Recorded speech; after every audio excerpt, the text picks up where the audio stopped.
You don't feel behind because you're actually late. You feel behind because you're watching everyone else move. Every scroll, every success story, every "I made it at 21." And slowly, your brain starts whispering, "Why not you?" You look at their highlight reel and compare it to your unfinished life. And now you feel stuck. But here's the uncomfortable truth. You're not behind. You're just distracted. Your brain is not designed for Instagram. It's designed for survival. Thousands of years ago, you compared yourself to 20 people in your tribe. Now, you compare yourself to 20 million every single day, and your brain cannot process that. So what happens? It assumes, if everyone is ahead of me, I must be failing. But you're not failing. You're overexposed, overstimulated, overcomparing, and underfocused. You see 19-year-olds making money online, 21-year-olds buying cars, 22-year-olds figuring it out. But you don't see their 3 years of failed attempts, their family support, their silent advantages, their debt, their anxiety. You see the outcome, not the timeline. Psychology calls this survivorship bias. You only see the winners. You don't see the thousands who tried and disappeared. So your brain builds a false average. And now normal progress feels like failure. This will hurt. You don't actually feel behind. You feel uncertain. Behind feels scary, but uncertainty feels unbearable. You don't know if your effort will work, if your plan is right, if you're wasting time. And uncertainty creates anxiety. So your brain looks for a story. And the easiest story is, I'm behind, because that feels explainable. But the real problem isn't time. It's direction.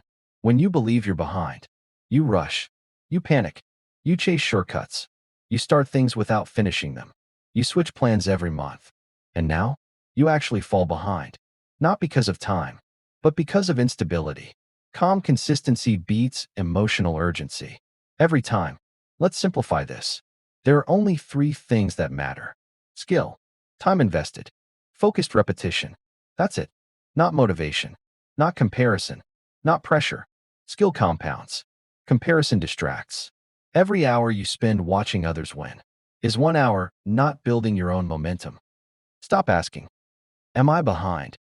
Start asking, did I move forward today? One skill improved? One step taken?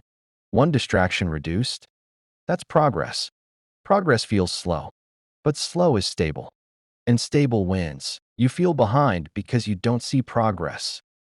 But most real growth is invisible. When you learn a skill, fix your mindset, build discipline, say no to distractions, nothing dramatic happens. No applause, no money instantly, no validation. So your brain thinks, this isn't working. But foundations are always boring. And boredom is necessary. The tree that grows slowly has deeper roots. You don't see roots, but roots decide stability. Somehow society created this silent deadline. Graduate by this age, marry by this age, buy a house by this age. But who decided this timeline? Your life isn't a racetrack. It's a personal experiment. Some people peak early. Some people build slowly and dominate later. Psychology shows something interesting. People who succeed slightly later in life often handle success better because they built emotional maturity first. If you win too early without identity, you lose yourself. If you build identity first, success becomes sustainable. You keep asking, am I behind? But you're avoiding a harder question. What am I actually committed to? Because if you commit to one thing for 3 years, you won't feel behind. You'll feel in progress. But commitment is uncomfortable. It removes options. It removes fantasy. It removes distraction. And most people don't feel behind. They feel uncommitted. Big difference.